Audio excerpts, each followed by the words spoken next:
Welcome to the Monday, May the 18th, 2026 edition of the Daily Article Podcast from Denison Forum.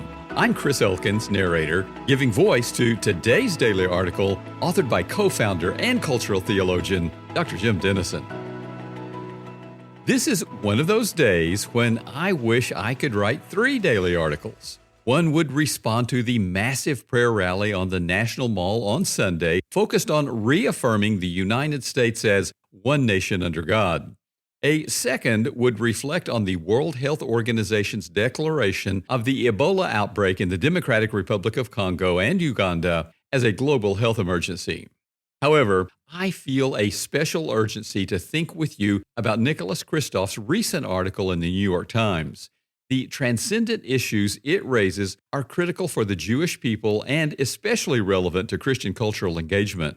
Kristof's May 11th column focuses on allegations of what he calls, quote, widespread Israeli sexual violence against men, women, and even children by soldiers, settlers, interrogators in the Shin Bet Internal Security Agency and, above all, prison guards, end quote.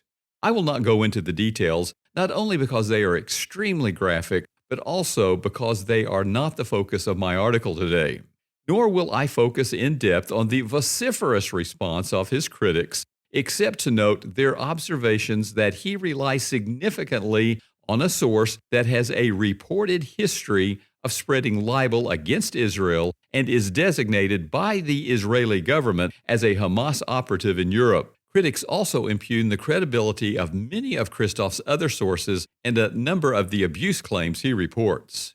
Here's why this issue is so significant for the Jewish people.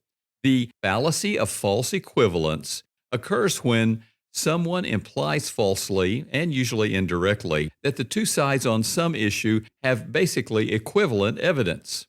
Consider these statements in Kristof's article. First, the Israeli government rejects suggestions that it sexually abuses Palestinians just as Hamas denied raping Israeli women.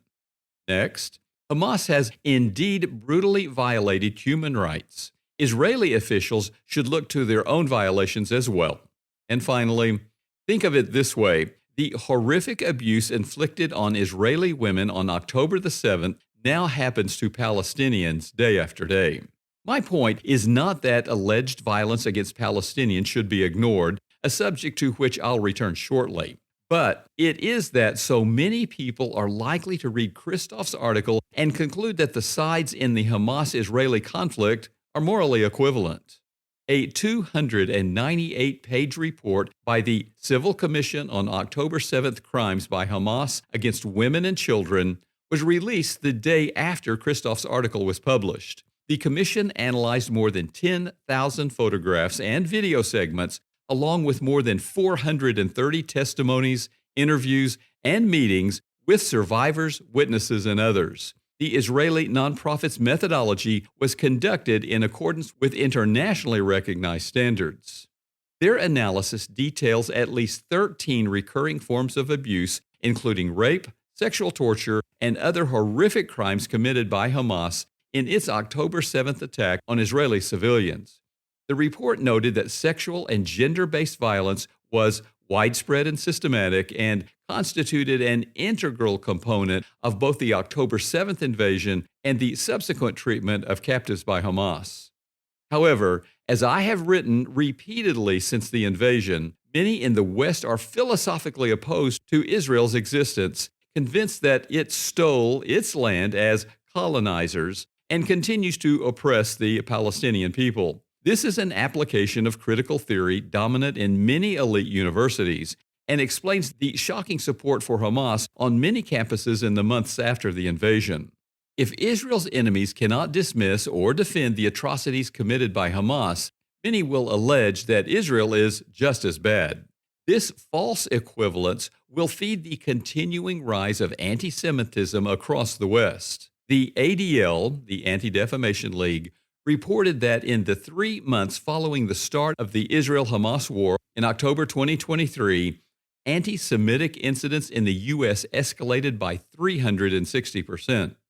According to the ADL, 46% of adults worldwide now hold significant anti-Semitic beliefs, more than double compared to the ADL's first worldwide survey a decade earlier. This is the highest level on record since ADL began tracking these trends globally. I'll close by focusing on the relevance of this issue for Christian cultural engagement. Here, we need to consider a second logical fallacy, that of collectivism, or the collective fallacy. This is the assumption that, quote, if a group comprising moral agents can act intentionally as a group, then the group itself can also be properly regarded as a moral agent with respect to that action, end quote. If we employ this fallacy, those who support Israel will see all Palestinians as terrorists, and those who support the Palestinians will see all Israelis as oppressors. Such thinking makes it easier to navigate a complex world. Nuances fade, and motivations can be simplified and affirmed or condemned. But the Bible gives the lie to this fallacy. In a day of tribal warfare, when a crime by an individual was punished against his entire tribe, the Old Testament declared in Ezekiel 18, verse 20, "The soul who sins shall die." In a culture where being Jewish was commonly thought to convey salvation, the New Testament declared in Romans 10, verses 12 and 13, "There is no distinction between Jew and Greek, for the same Lord is the Lord of all. Everyone who calls on the name of the Lord shall be saved." You and I should, therefore, grieve for every Jew and every Palestinian who has been victimized in this ages-long conflict. Each is made by God in His image. Each is an immortal soul for whom Christ died. Every Israeli and Palestinian I have known over my many trips to the Holy Land wishes the other well. We should join them. And we should remember that God has no grandchildren. The apostle said of Jesus in Acts 4, verse 13, "There is salvation in no one else, for there is no other name under heaven given among men by which we must be saved." We can give Jews and Muslims no greater gift than praying and working to give them the gospel of saving grace. But it's hard to give what we do not have. The more personally we experience the living Lord Jesus and His transforming love, the more passionately we will want to share it with our lost world. This resolution by Jonathan Edwards is therefore relevant for us.